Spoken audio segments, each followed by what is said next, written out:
मैं हूं राजेंद्र और आप देख रहे हैं धमचिक। दिल्ली पुलिस की क्राइम ब्रांच ने कांग्रेस के वरिष्ठ नेता व उत्तराखंड के पूर्व सीएम एनडी तिवारी के बेटे रोहित शेखर की 15 अप्रैल की रात को हुई रहस्यमयी मौत की गुत्थी सुलझा लेने का दावा किया है।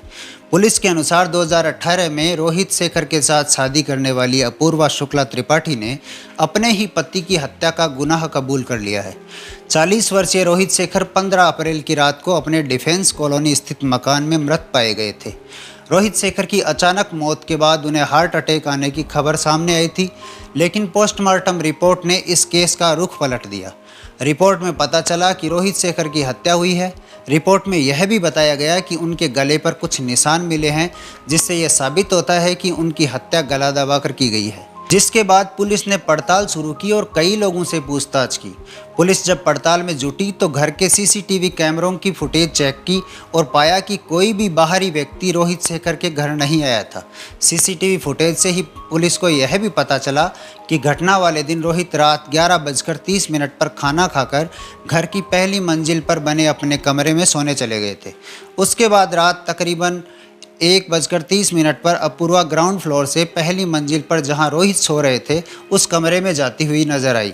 पुलिस का शक और भी गहरा होने के कारण थे, क्योंकि पोस्टमार्टम रिपोर्ट के अनुसार रोहित की मौत 15 अप्रैल की रात 1 बजे से 1:30 बजे के बीच हुई थी। तो ऐसे में रोहित के फ़ोन से 2 से 4 के बीच में फ़ोन करने की कोशिश भी की गई। हालांकि कॉल करने की कोशिश की गई थी, पर कॉल लगी नहीं। कॉल डिटेल्स में यह भी खुलासा हुआ है।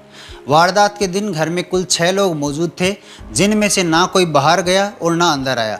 घर में कुल 7 सीसीटीवी कैमराज लगे थे। एक कैमरे में घर के अंदर और बाहर की सारी फुटेज कैप्चर हुई हैं, लेकिन 7 में से 2 कैमरे खराब मिले। यह कैमरे भी शक पैदा करते हैं, क्योंकि यह रोहित के कमरे के दरवाजे तक दिखाने वाले एंगल से लगाए गए थे, लेकिन दोनों ही कैमरे खराब मिले। रोहित अगले दिन शाम 4 बजे तक नहीं उठे और घर में मौजूद किसी भी व्यक्ति को यह बात अजीब क्यों नहीं लगी। इन्हीं आधारों पर क्राइम ब्रांच ने कातिल को घर में ही खोजना शुरू किया।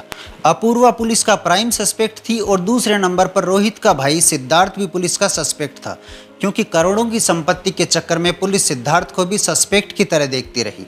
ड्राइवर समेत 4 नौकर भी पुलिस के रडार पर थे। रोहित की हत्या के बाद अपूर्वा ने सबूत मिटाने के लिए 90 मिनट का वक्त भी लगाया। इस दरमियान उसने अपना फ़ोन भी फॉर्मेट कर दिया।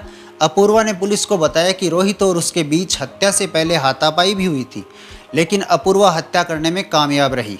अपूर्वा और रोहित के बीच झगड़े की वजह रोहित की एक गर्लफ्रेंड बनी, जिसके साथ अपूर्वा ने उसे शराब पीते हुए देखा था।